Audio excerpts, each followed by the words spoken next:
Son dos cosas distintas. Totalmente de acuerdo, pero las personas que no saben de esto no pueden diferenciarlo. Bueno, y si fuera, en estos días escuché un hermano en la radio, como pasó bastante tiempo en el carro, y hizo un comentario que me pareció bastante acertado, ¿no? Él decía, bueno, tampoco nos podemos fiar de la sabiduría, porque Salomón, siendo el hombre más sabio, se hizo desobediente, ¿no? Entonces la sabiduría la prefirió, o sea, prefirió irse por la desobediencia a cuenta de la sabiduría. Entonces muchas veces también la sabiduría que no se somete a Dios no es muy útil, en otras palabras. Bueno, Pero igual, entonces, Flavia, no es sabiduría, porque si no se sujeta a Dios, Claro. claro, Por eso la porque al principio sabiduría no te fue garantía de obediencia. bueno, varón, Flavia, pero no hay que ponerse a discutir con esa gente. Usted, No, cuando yo le sé, ponga, pero te ponga detrás, cuando te ponga detrás, Cristo vive y el que no cree en él no se salva. Cuando le pregunte, usted le agarra y le dice, y mientras tanto no le diga nada. no, pero lo que quería dar era un ejemplo, ¿no? Como mis compañeros pueden hasta ser influenciados, porque la profesora pregunta, ¿y en qué periodo el paleolítico no sé qué tal? No, de la evolución. Y profesora, esto muy bien. Y recibir la aprobación de un profesor, o sea, cualquiera. Y cuando te corrigen, no, y los corregía con amor, ¿no? Porque se supone que era algo de su conveniencia, que quería que aprendieran. Entonces, mira, qué importante es y el deber que tenemos nosotros como padres, hacerle unos fundamentos a ellos fuertes que cuando lleguen a ese nivel de profesores con cierta forma y creencia, a ellos no los perturben, porque todo adolescente es vulnerable, sabemos. sí.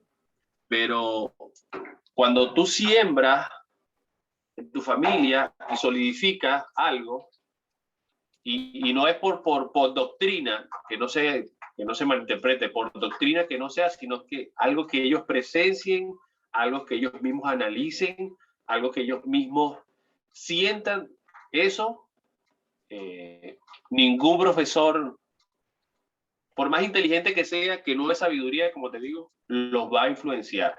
Entonces, he ahí mi insistencia de decir, nosotros tenemos la responsabilidad como padres de hacerlo. Nosotros tenemos la responsabilidad de llevar la palabra del Señor. Sí. Y en la Biblia te dice, habrán falsos profetas y las cosas, pero es la labor de cada uno de nosotros cristianos, no es nada más la labor, como yo decía, del pastor y del copastor y del líder de hacer las obras. No, la obra es en todo, la iglesia eres tú. Entonces, eso es importantísimo para que todo esto que vamos viendo en evolución, mañana sea totalmente lo contrario, que los ateos, repito, no hay ateo. Basta que exactamente, uno se ríe, porque basta que lleguen y tengan la soga para que tú veas que levantan el rostro y, ay, Señor. Pero es hacia donde nos quieren, es hacia donde quieren llevar a las personas, es hacia donde quieren influenciar, es hacia estos profesores. Y ojo, hoy estás hablando, Héctor, de profesores, pero también sabemos que personas en el gobierno están haciendo lo mismo. Claro. Están influenciando y están permitiendo, pero es porque también les es conveniente y les favorece a ellos y tienen una desviación también, ¿me entiendes? Sí, en diferentes ámbitos. Yo quería hablar primero. Respecto a lo que tú dices de adoctrinar a las personas que están en nuestro alrededor, tengo un dato bien interesante, porque Jeremías y yo fuimos los primeros en ser adoctrinados en casa. Los que tienen hijos... Adoctrinados, no, equipados. Equipados. ¿no? Para identificar las cosas que están mal. Los que tienen hijos y si se la pasan viendo todo el día televisión, como nosotros, no, mentira. Pero si les gusta pasar un rato viendo televisión, pueden hacer algo que es muy sencillo. Nosotros íbamos a lo peor que se pueden imaginar, donde te explotan la información en la cara, Netflix. Ideología de género, feminismo, falsas ciencias, teorías que, bueno, puedes buscar cualquier película y una de estas cosas va a salir así, por atrásito y con un mensaje subliminal, ¿no? Y si tú puedes preguntarle a tus hijos, ¿tú crees que eso está bien? Por ejemplo, si se nos presenta el escenario en donde están dos personas de un mismo sexo. ¿Tú crees que eso está bien? Sin meterle la Biblia y nada, ¿no? ¿Tú crees que eso está bien moralmente? Moralmente. Sí, ¿Por qué no está bien? es que justamente esto que yo les estoy compartiendo, como les dije la semana pasada, es porque yo tengo ya un buen tiempo estudiando, ¿no? Y analizando, pero a mí se me prendieron las alarmas cuando yo empecé, antes veíamos más películas, éramos más, bueno, ellos más, pues yo nunca he sido mucho de televisión en general, pero ellos más, ¿no? Pero yo, mi ataque era a no ver más, a eliminarlo por completo. Pero entonces, una vez escuchando a uno de los amigos con los que yo últimamente he estado estudiando, él habló de esto, pues, de que cómo él hacía las actividades en casa, en su casa. Y él le comentaba eso, que él se ponía a ver las películas con los hijos y hacía pausas activas, ¿no? Cuando veía cualquier cuestión, paraban y analizaban qué es lo que está sucediendo.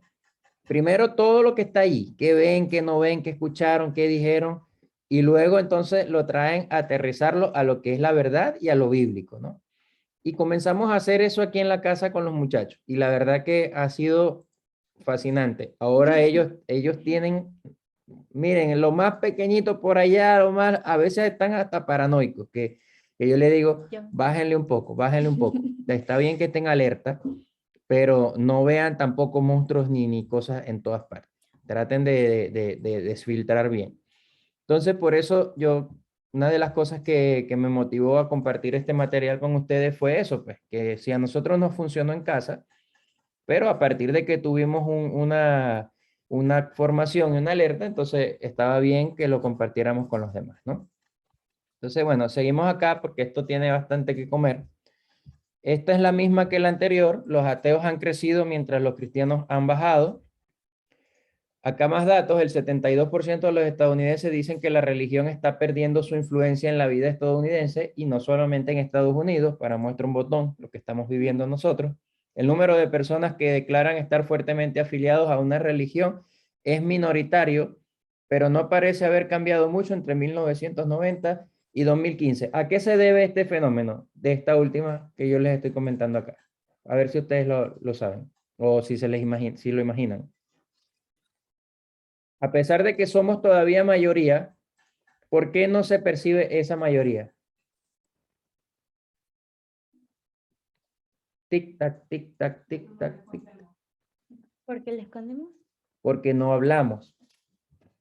Porque nosotros tenemos temor a que nos rechacen, porque tenemos temor a quedar mal, porque nos van a llamar misóginos, porque nos van a llamar retrógrados, porque nos van a decir que estamos en otra época, etcétera, etcétera. Héctor, Y no estamos hablando la verdad. perdón, Dígalo. perdón. En estos días en la reunión de damas el viernes, estuvo con nosotros una es venezolana y estaba en la India de misionera. Y ella comentaba su experiencia. Y ella decía que nosotros los cristianos conocemos la verdad y vivimos como si fuese una mentira. Sí. Porque la tenemos callada. Yo quiero decir algo. Ella dice que las otras religiones, ya sea el más conocido que para nosotros es los católicos, y ellos la viven como si fuese la verdad. Claro. Entonces, nuestro error es vivir, conocer la verdad, pero tenerla para nosotros, no expresarla. Probablemente sea como estás diciendo, es muy probablemente es que el rechazo, lo que le pasa también a Flavia, que imagínate, sus profesores todos son progres y todo el tema. Entonces imagínate ponerme en su lugar como una niña que está creciendo y que tu profesor te valide es súper genial. Claro. Pero ella tiene, obviamente, gracias a Dios, sus bases bien fundamentadas y el profesor probablemente no la valide porque ellos creen en otra cosa muy diferente. Y yo no, para que tú tengas una idea, yo también me he callado con esa verdad. Yo no le he dicho a ningún profesor ni a ningún compañero que yo soy cristiana, pero siempre estoy interviniendo, ¿no? Porque me imagino que si me llegan a preguntar si soy cristiana, sí, soy cristiana, ¿tienen algún problema? Sí. Y lo hice Mira, una vez y el profesor como que dijo, ok, se fue alejando, ya no me preguntó mi opinión, ¿por qué? Porque exacto. siendo cristiana tienen una vista equivocada de nosotros. Negativa, como lo está diciendo Exacto. Héctor. Exacto. Porque nos ven Entonces, negativamente. no va a decir lo que yo quiero escuchar o va a hacer que las otras personas piensen algo que es, pero no es lo que yo quiero enseñarles o no es lo que me ponen a enseñarles. Exacto. Una vez yo en el trabajo, yo estaba escuchando música y me dice mi compañero de trabajo, ¿qué música escuchas? Y yo le digo, cristiana, y él se quedó como que, Sí. no te creo, de verdad. Sí, dice así, escucha, y él quedó como que se le reseteó el cassette. El otro problema que pasa es que nos ven como irracionales porque lo mismo que comentaba hace un rato, ¿no? La forma como crecimos en el Evangelio, sobre todo si venimos de iglesias carismáticas, de iglesias que dan vuelta a canela, que se manifiesta el Espíritu Santo y todas estas cuestiones, entonces asociamos todo a esas experiencias que no es que no sean reales, nosotros sabemos que son reales cuando las produce el Espíritu Santo, pero las personas no lo entienden así. Y entonces, si no tenemos además de eso, cuestiones racionales que le puedan dar una respuesta, entonces nos van a dejar en el ámbito de la locura porque ellos no entienden estas cosas que son del Espíritu. Como le dijo Jesús a Nicodemo, si tú no entiendes las cosas terrenales, ¿cómo te voy a explicar las del Espíritu? Entonces nosotros tenemos que poder explicar las cosas terrenales para poder luego llevarlos a lo espiritual. Y otra de las cosas por la que no es tomada como una verdad entre las personas es porque siempre, como comentamos hace poquito, existe el pensamiento de que el Estado o el gobierno y la religión debe estar separado porque el gobierno es algo público, tu religión es tu vida privada. Y díganme si piensan así. ¿Quién piensa que la religión es aparte de la política? Sin miedo. La realidad es aparte de la política. Sí, es algo completamente diferente, ¿no? No debería de ser, o sea, no debería, según la palabra, lo que nos ha enseñado el Señor en su palabra, dice que el gobierno que sigue al Señor va a prosperar, pero de inmediatamente. Exacto, pero entre la sociedad nos hemos creado la idea de que la política es política y la religión es tu vida personal. Entonces hacemos una línea divisoria. Vida privada, vida pública. La vida pública es tus estudios, por cuál presidente vas a votar, qué piensas sobre la evolución, la ciencia. Separan a la ciencia de la religión. Cuando no debería ser así, porque durante un tiempo se alababan a los científicos que decían creer en una entidad superior, en Dios, ¿no? Y la vida privada es tu familia, cómo te relacionas con las demás personas, si crees en una religión. Entonces se tiende a separar las cosas. Claro. A cuando debería estar junto. Y no sé bien cómo explicar el por qué, pero se sigue tomando la religión como una verdad relativa, siendo que el cristianismo para nosotros es una verdad total. Y es lo que queremos llegar, ¿no? Que la persona termine de entender, porque nosotros podríamos decir ciencia y cristianismo deben estar separados. ¿Por qué? Porque no se llevan bien. No, es que Y más es allá una de idea eso, equivocada. más allá, el problema va más allá de eso. O sea, no es ni siquiera que separan la ciencia de la religión, sino que tratan de rebatir la religión por medio de la ciencia, como que si fueran contrarias y excluyentes. Es decir, la religión no puede ser verdad porque está la ciencia, y es al contrario. Toda la ciencia moderna y contemporánea que nosotros tenemos está fundamentada en los descubrimientos que hicieron hombres que creyeron en Dios, que eran, por lo mínimo eran deístas, pero muchos de ellos eran cristianos abiertamente.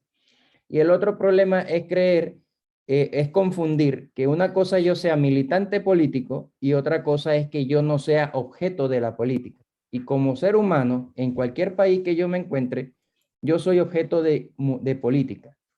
Que yo no quiera participar activamente o no quiera ser militante es otra cosa, pero yo tengo influencia sobre la política, directa o indirectamente. Entonces yo tengo que decidir cómo ejerzo esa influencia, si la ejerzo activamente para bien y para el reino, o si la ejerzo pasivamente, lo que estamos hablando, no me quedo callado porque esta es mi verdad y yo no quiero caerle mal a nadie. Otro ejemplo. Ya, No, es tenemos cortito. que avanzar porque hay bastante material. Pero Sé breve, es sé cortito. breve. Lo que dice la ciencia es verdad, ¿no? Es la verdad total. Separamos como público, vida pública. Pero si tú crees que Dios existe, es tu vida privada. Eso tú no me lo puedes imponer. Eso es otra cosa. ¿Entiendes? Tendemos a separar las cosas. Mira, Héctor, rapidito Vale. acá. Yo tengo una pelea contigo hace mucho tiempo porque yo no sé qué tienen con los pentecostales que danzamos. Tú no ves a David, que David danzó y se quitó la ropa y la mujer lo vio como sea, pero lo hizo todo como para Dios, caretusa. Y No, entonces, es que yo no estoy diciendo que eso no sea real. Yo lo que estoy diciendo es que si basamos nuestra argumentación solamente en eso, el que no tiene el Espíritu Santo no lo va a entender y es lo que ocurre y nos ven como locos. Yo no estoy diciendo que esas no sean expresiones genuinas. En el que las son. Y aquí lo hemos hablado otras veces. El problema es que esa no es la muestra que le vamos a dar a un inconverso, no, porque yo hablo en lengua. Ajá, y te va a decir, ok, ¿y qué es eso? No, son que yo me comunico con Dios, pero caes en el mismo campo de las cosas que él no entiende. No estoy diciendo que no sean reales, estoy diciendo que no son las mejores explicaciones para alguien que está confundido o que se dice ateo o que se dice agnóstico o que no está conforme con una explicación religiosa. ¿Me entiendes? Eso queda para para un proceso de avance cuando ya la persona va internalizando que la religión no es nada más que eso, que la religión tiene fundamentos más visibles que eso. Es como si tú le dices, aclarar, si le muestras eso de entrada, mira, nosotros danzamos así, nosotros cantamos así, nosotros hablamos en lenguas con Dios. Es como decirle, arrepiéntete, va a decir, "Ay, son unos locos, yo para qué me vine para acá, diciéndome ellos que es la verdad", pero hay que demostrarles genuinamente que esas son cosas del Espíritu, ¿no? Nuevamente, hay que hacerles entender de una O sea, forma que nosotros no diferente. somos irracionales, pues. El punto de entrada es que ellos que ellos no nos vean como locos, sino al contrario, que vean que nosotros somos suficientemente racionales. Y esa es la base para nosotros entender lo espiritual. Ok, estos son otros datos. Menos del 40% de los estadounidenses dicen que tienen fuertes filiaciones religiosas. Acá dice, está importante, aquellos que afirman no estar afiliados a ninguna religión han pasado del 8% al 22%. Otra vez, un incremento de las personas que no manifiestan ningún tipo de religiosidad. Acá, solamente el 8% de la población que asiste a la iglesia varias veces en una semana. Y bueno, si sacamos las estadísticas ahora en la pandemia, como que va a ser más complejo todavía.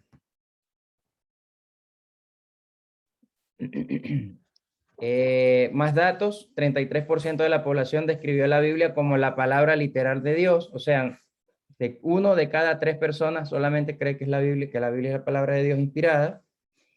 Y acá hay otra, dice, pero no literal. Y luego dice, ha disminuido aproximadamente el 53%, de 53 al 47% entre 90 y 2015. El número de personas que describen la Biblia como un libro de las fábulas ha aumentado. Otra vez, se repite la misma tendencia anterior, es lógico.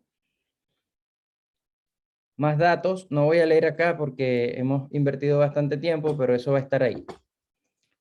Quiero hacer una pausa acá y que comentemos si hay algo más que comentar por allí, algo más que quieran aportar. Ahí está Ennio. Saludos, hermano, Dios te bendiga.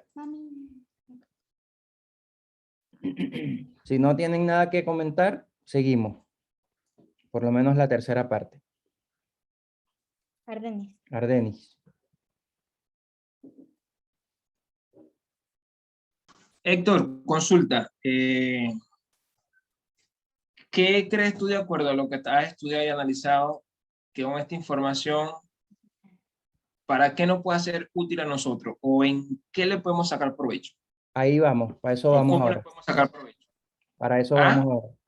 Esto que estamos mostrando son condiciones actuales de cómo estamos, en general, de cómo estamos los que decimos que somos cristianos, ¿no? Y cómo ha disminuido. Eso podría meterse dentro de la línea de la convicción, de los que tienen convicción cristiana, y cómo han incrementado los anticristianos o los que no profesan ninguna religión. Pero ya vamos a ver la utilidad que tiene.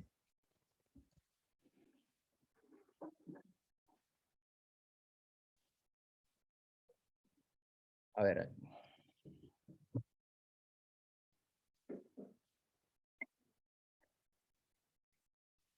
Claro.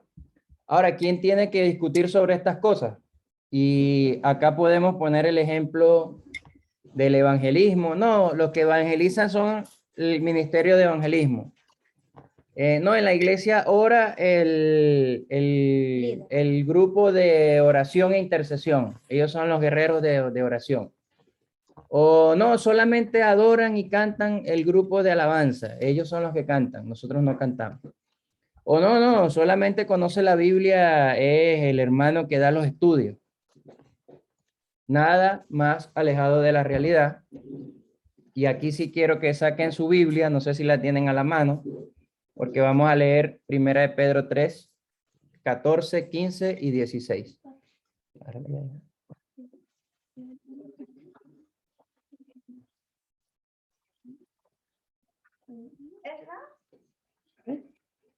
¿La tienen ahí o no? Recuerden que yo estoy viendo la pantalla, yo no los veo a ustedes. ¿Se pueden poner la manita? ¿Quién lee, por favor? 1 de Pedro 3, 14, 15 y 16.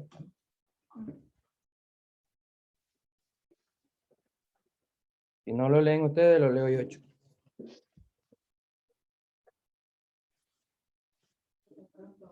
No, también.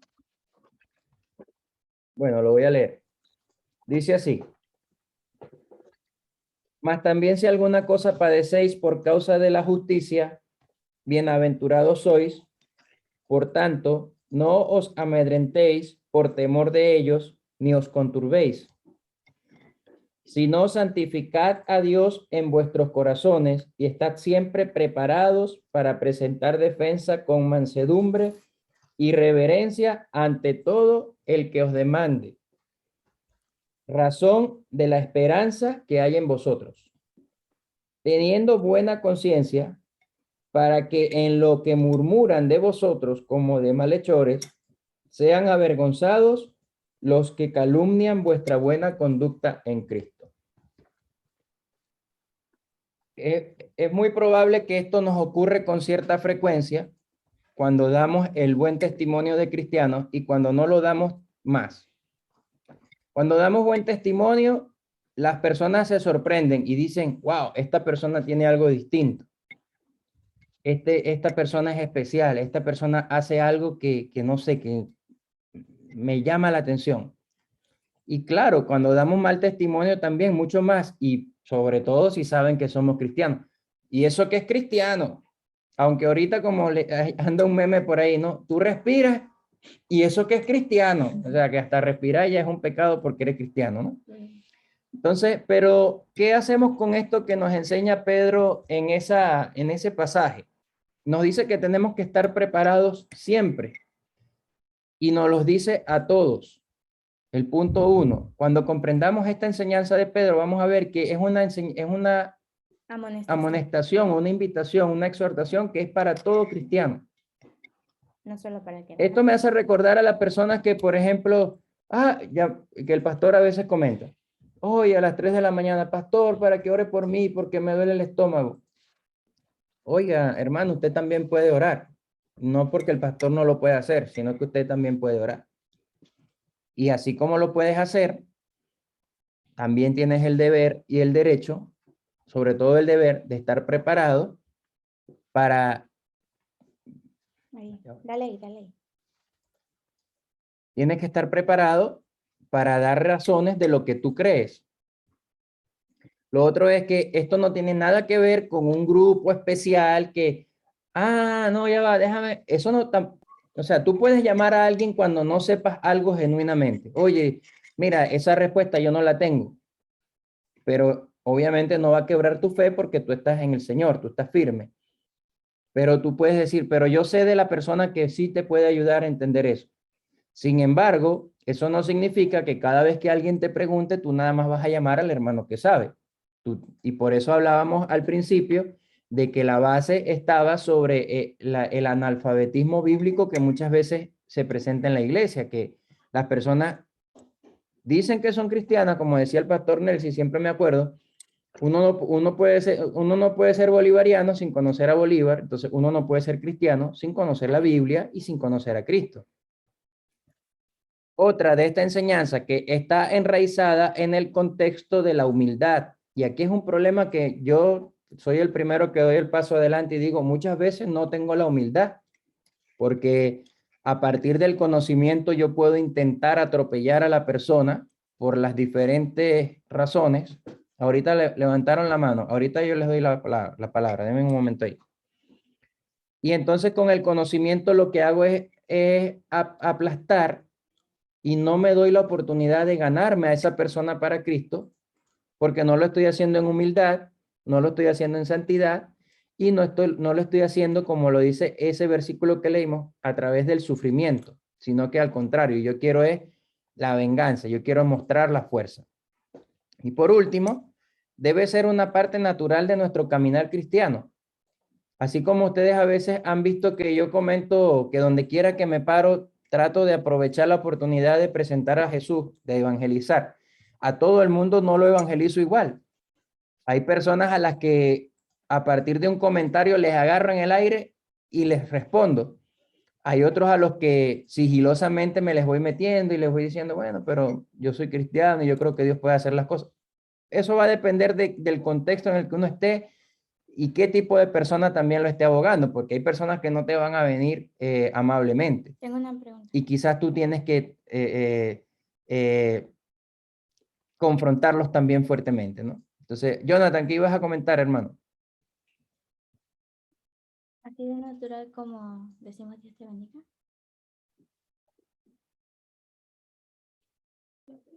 No te escucho, estás en silencio. ¿Será que se fue al baño? Aló. Ahí sí. No, que cambié de Wi-Fi a datos porque estaba en una zona de la casa que el Wi-Fi era malo y se cortó todo. Ya. No, yo lo que quería hacer un cuestionamiento allí para ver qué tal. Que ciertamente tenemos que estar preparados para argumentar y para responder y todo parte de un alfabetismo bíblico que se tiene. Básicamente el no saber es lo que nos limita a responder o a hablar o lo que nos hace omitir muchas veces participaciones porque yo mejor no me meto en este tema porque si me preguntan algo, mejor ni me meto. Pero también está el caso de que muchas veces por esa hambre de conocer y de saber y de tener bastante fundamento, termina generando conflicto dentro de tu propia gente.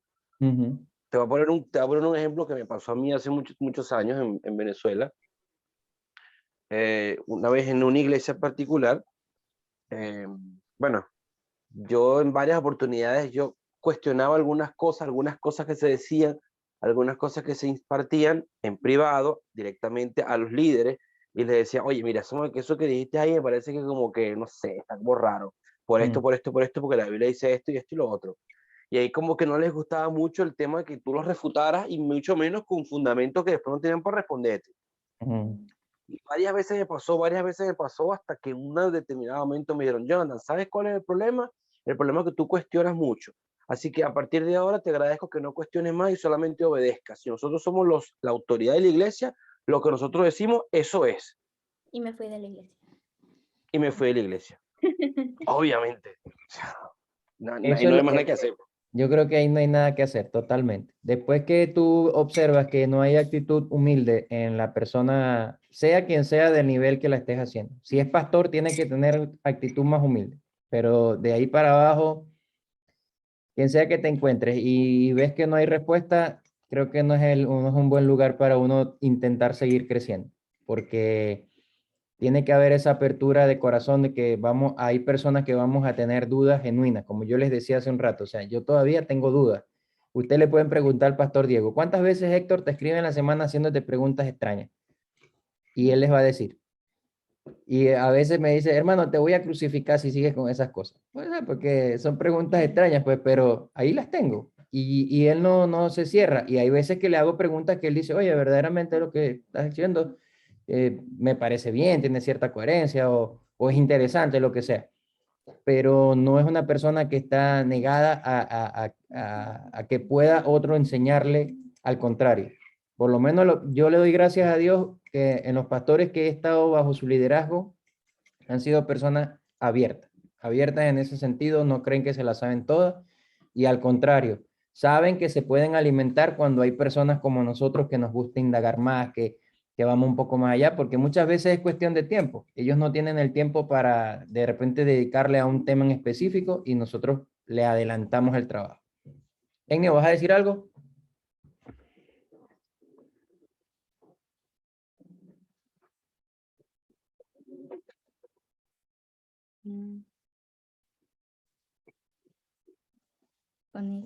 Ya empezó a escribir, ya empezó a escribir en hebreo. Ya empezó a escribir en hebreo Ya vamos a seguir. No, papá.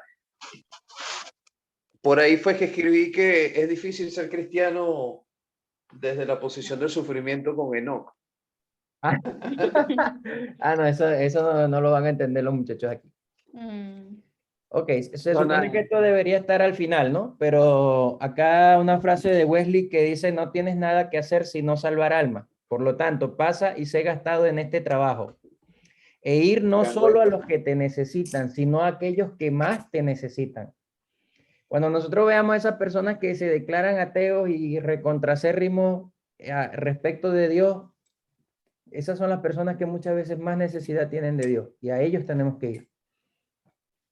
No es asunto de predicar tantas veces y cuidar de la sociedad esto o aquello, sino de salvar tantas almas como sea posible y traer como muchos pecadores como sea posible al arrepentimiento. ¿Por qué estamos repitiendo? Ok. Esto se trata de poner una piedra en el zapato. Puede sonar difícil todas estas cosas que hemos estado hablando acá y bueno, Héctor sabe porque él le gusta hablar bastante o porque él lee o porque, bueno, a él se le hace fácil, no le importa que, como yo siempre lo he dicho, a mí me da lo mismo lo que piensen de mí. Pero podemos quitarnos el peso de encima y verlo con una ilustración que hace un hermano de un libro que yo he estado leyendo. Y dice, nosotros no necesitamos ganarnos el debate, no necesitamos ganarnos la discusión, como estaba hablando con Fernando antes de que entraran los demás. Nosotros solamente necesitamos dejar una piedra en el zapato a la persona que quizás nos está cuestionando. Por ejemplo. Y yo lo llamé de esta forma, ponga la pelota en juego. Como cuando estás jugando fútbol, tira la pelota ahí en la cancha. Trata de que no esté en tu campo, sino que esté en el campo del otro. ¿Por qué lo digo de esta forma? Nosotros sabemos que el cristianismo es la verdad. Ahí no tenemos ninguna duda. Y no solamente lo sabemos porque lo dice la Biblia, porque sería una petición de principio. El que no cree en la Biblia, obviamente va a decir, pero si yo no creo en la Biblia, ¿por qué tú me vas a decir que el cristianismo es verdad? Porque la Biblia lo dice. Hay una cuestión circular allí, ¿no? El cristianismo es la verdad por diferentes razones. Si nos vamos al hecho meramente histórico, hay personas que documentaron la existencia de Jesús que no eran cristianos, de los cuales aquí estoy citando algunos. Flavio Josefo, Cornelio Tácito, Plinio, Suetonio, Luciano. Estas personas hablaron de Jesús en una época bastante temprana, es decir, cuando se habla de estos años, es para no creer que se haya... Bueno, lo que pasa es que para ellos ya eso era un mito, porque había pasado muchos años, no. 100 años. Eso fue reciente. Reciente después o sea, mira, Jesús murió en el 33. 60 años después ya Flavio Josefo estaba escribiendo acerca de eso. Y son documentos verificables. No es como Sócrates o Platón, que son 500, 400 años después. Y es importante tener en cuenta esto. Las personas Está hablando. saben. ¿Estás hablando, Enio? No, que estoy aquí gozando un pullero con tu hija. Ya. Bueno, las Normal, personas brutal. saben lo que nosotros les decimos. Ellos no es que no lo sepan. No sé quiénes estuvieron hace como 3 o 4 semanas que una hermana me hizo una pregunta que me puso en aprieto y la respuesta está en Romanos. Y es una pregunta que a veces ha surgido también en el ámbito de la iglesia. ¿Qué va a pasar con las personas que nunca han escuchado el evangelio? Y la respuesta es que está en Romanos 1:18, ¿no? Que todos conocemos, todos saben, ya sea por medio de la creación, lo voy a leer. Yo no sé. Lo voy a leer porque no quiero especular.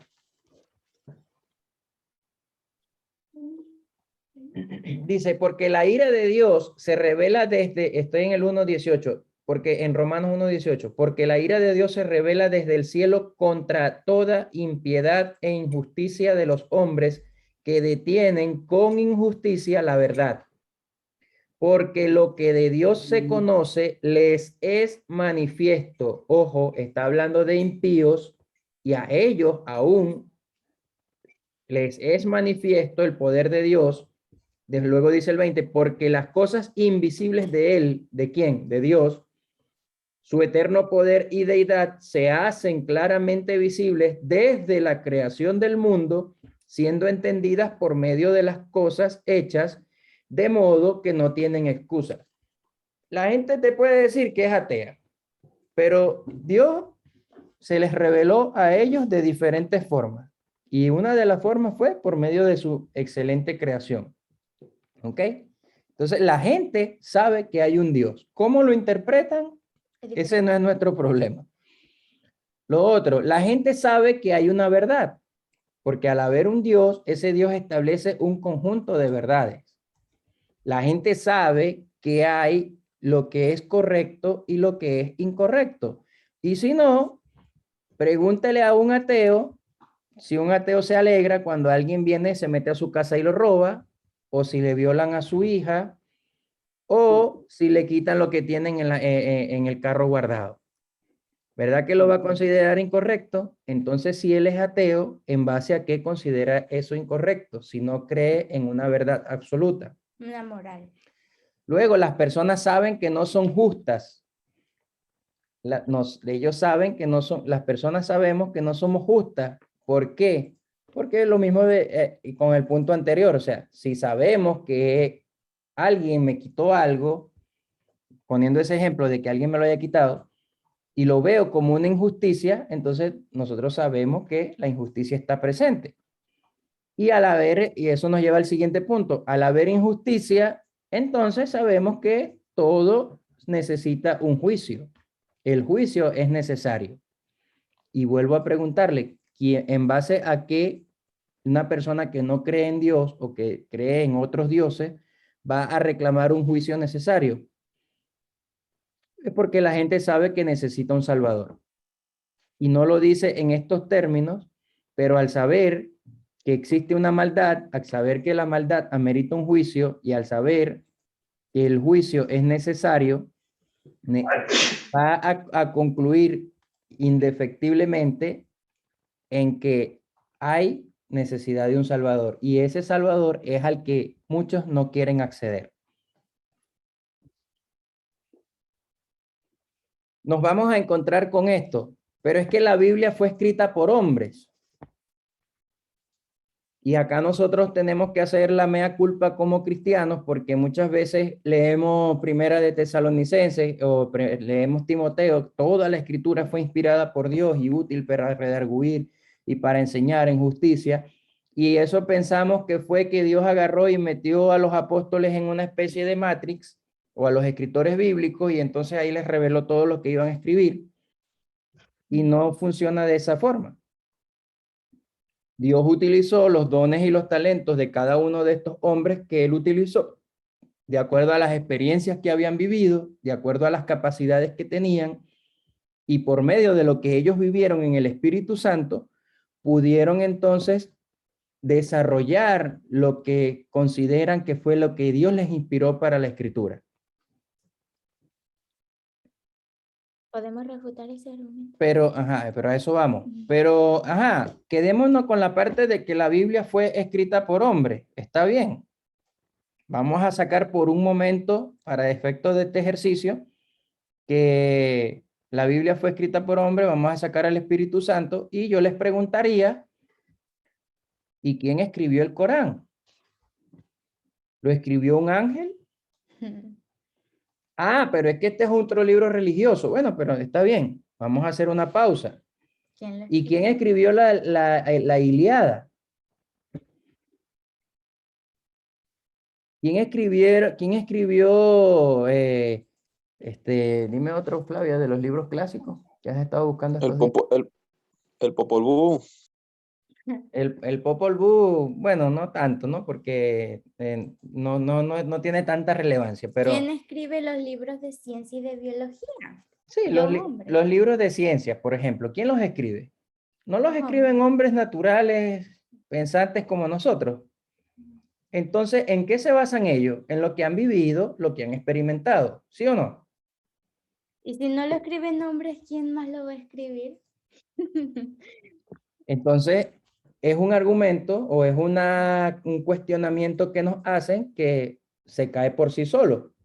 Porque ahora, si nos vamos a aspectos más profundos, por ejemplo, de la Biblia o de copias de los manuscritos bíblicos, tenemos más de 5.700 copias que datan de los primeros siglos, bien preservados en sitios especialmente diseñados para esto.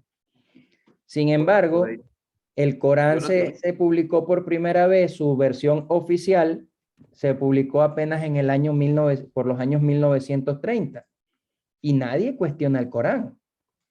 Si comprobamos la riqueza literaria de la Biblia con la forma de escritura del Corán, no se parecen, pero ni de lejos, ni a leguas, como decimos nosotros. La Biblia tiene toda una coherencia de tapa a tapa, tanto en el tema, como en los estilos, como en el contenido. Sin embargo, el Corán es como que ustedes empiecen a agarrar frases que yo haya dicho durante toda mi vida y hagan un libro de las frases que yo dije. Y si bien son frases que yo haya dicho, no necesariamente están interrelacionadas unas con otras. Y yo puedo agarrar un Corán que tengo ahí y les comienzo a hacer el ejercicio. Por ejemplo, en una está hablando de, no sé, de la libertad. Y de repente pasa a la salud. Y de repente pasa a dormir tranquilo. No hay coherencia, no hay una línea lógica dentro de las ideas del Corán. Además. Y así como esas muchas otras diferencias que la Biblia sí tiene y que otros libros clásicos que no son cuestionados no tienen. Dime, Ennio.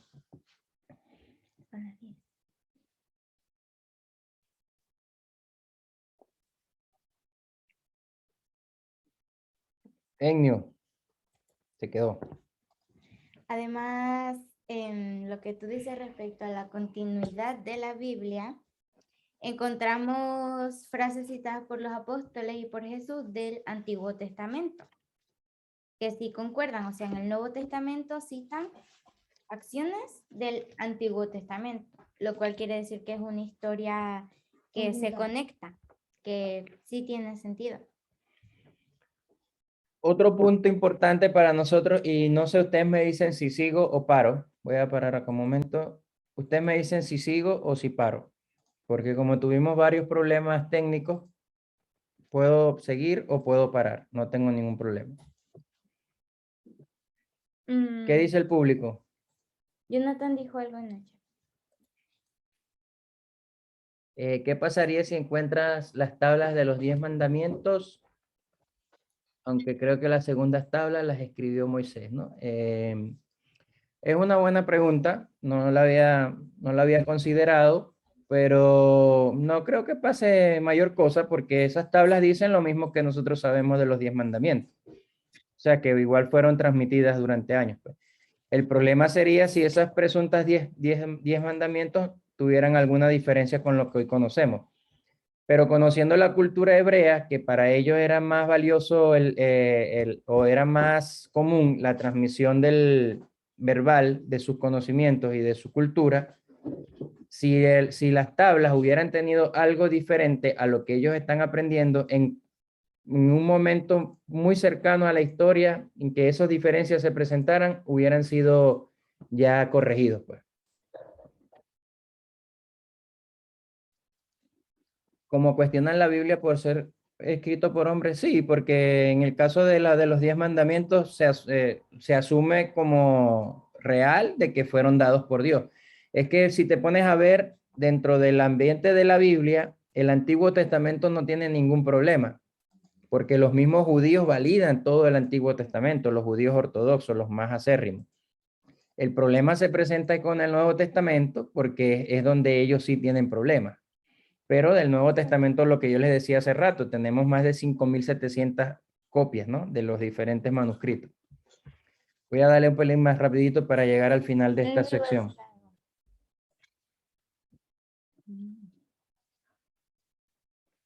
Ok, el credo de la resurrección está en 1 Corintios 15. Este credo existe para la iglesia primitiva y data aproximadamente de 10 a 15 años después de la muerte de Jesús. Es decir, que para la iglesia primitiva ya era como un estandarte el presentar a la resurrección de Jesús dentro de su sistema de creencias. Y aquí Pablo lo cita, voy a leer más o menos rápido. Además, os declaro, hermanos, el evangelio que os he predicado, el cual también recibisteis, en el cual también perseveráis, por el cual asimismo si retenéis la palabra que os he predicado, sois salvos, si no, creísteis en vano. Porque primeramente os he enseñado lo que asimismo recibí, que Cristo murió por nuestros pecados. Por eso se dice que no fue Pablo el autor de este credo, sino que a él ya le había sido transmitido. Dice que Cristo murió por nuestros pecados conforme a las Escrituras y que fue sepultado y que resucitó al tercer día conforme a las Escrituras, es decir, a lo que se había profetizado sobre Jesús. Y luego dice, y que apareció a Cefas, que es Pedro, y después a los 12, después apareció a más de 500 hermanos a la vez, de los cuales muchos viven aún, o sea que Pablo está diciendo, pueden irles a consultar si lo que yo digo es o no es, de los cuales muchos viven aún y otros ya duermen, es decir, ya murieron. Después apareció a Jacobo. ¿Por qué Pablo cita a Jacobo, que es el que nosotros conocemos dentro de las cartas de la Biblia como Santiago? Porque Santiago era medio hermano de Jesús y durante la vida de Jesús, Santiago no creía en él. Santiago no creía en Jesús. Por eso ahora Pablo lo cita, porque dice, bueno, él fue también convertido al igual como yo lo fui. Después a todos los apóstoles y al último de todos, como a un abortivo, me apareció a mí. Luego, porque yo soy el más pequeño de los apóstoles, que no soy digno de ser llamado apóstol, porque perseguí a la iglesia de Dios. Y luego aquí Pablo comienza a hacer una apología, ¿no?, de su apostolado. Entonces, este credo, como les decía, es bastante temprano, es parte de la evidencia que se cuenta sobre la resurrección de Jesús, y básicamente es la afirmación de que Jesús resucitó de los muertos. ¿Qué hacemos nosotros con eso? ¿Alguien quiere? Ah, se había salido ahí. Bueno, tenemos evidencias de que, además de que está en la Biblia, ¿verdad? Porque como les decía hace un rato, nos vamos a conseguir con personas que van a cuestionar la Biblia. Nosotros tenemos testimonios extrabíblicos y tenemos evidencias extrabíblicas válidas que demuestran que Jesús sí resucitó. Por ejemplo, hay documentos históricos que describen que Jesús fue muerto por crucifixión, o sea, no es nada más la Biblia la que lo dice. Algunos de los escritores que les cité anteriormente, como Flavio Josefo, escriben que Jesús murió por crucifixión bajo las manos de Poncio Pilato. Otro caso, Jesús fue enterrado en una tumba por un miembro del Sanedrín judío llamado José de Arimatea. Aquí puse O. También está documentado. Tercero, la tumba de Jesús fue encontrada vacía. Bueno, la tumba de José de Arimatea, pero donde guardaron a Jesús fue encontrada vacía. Y aquí alrededor de la tumba vacía se cirnen muchas hipótesis. Se robaron el cuerpo, no era Jesús, era su gemelo, en fin, una cantidad de ideas que surgen a raíz de esto para negar la resurrección. Pero cualquiera de estas ideas que se puedan utilizar nos van a llevar siempre al mismo punto. La tumba está vacía. No había un cuerpo, por lo tanto, algo pasó con ese cuerpo. Las demás hipótesis las desmontamos con otra forma, pero la tumba estaba vacía, ¿ok? Otro, lo que ya les leí ahorita del credo de la resurrección, las diferentes apariciones que Jesús tuvo después de haber resucitado. Y dentro de todos los demás, porque hay otros puntos, pero creo que estos son los más relevantes, Pablo, después de haber sido un escéptico perseguidor de la iglesia, termina convirtiéndose al cristianismo. Y nosotros, bueno, pero ¿qué tiene que ver eso? Bueno, si estudiamos el perfil de Pablo y vemos la proyección que él traía, lo más probable es que Pablo tenía rango para llegar a ser, como yo digo, yo siempre especulo en esto, yo digo que Pablo fácilmente podía haber llegado a ser un sumo sacerdote por la casta que traía. Sin embargo, él no solamente renunció a todo eso, sino que entregó su vida para ir en contra de lo que él anteriormente creía. Entonces, no sé quién de nosotros estaría dispuesto a hacer algo así, ¿no? Es como cuando los ateos se convierten al cristianismo. Los musulmanes son una muestra más evidente de eso. Yo lo voy a dejar hasta ahí por hoy. Voy a dejar hasta el hermano Pablo, que esos serían los 5 hechos más fehacientes para la resurrección. Y comentamos un poco, oramos y terminamos. ¿Les parece? Si tienen alguna pregunta, la hacemos para que quede dentro de la grabación. Si no, paro la grabación y oramos. Not today.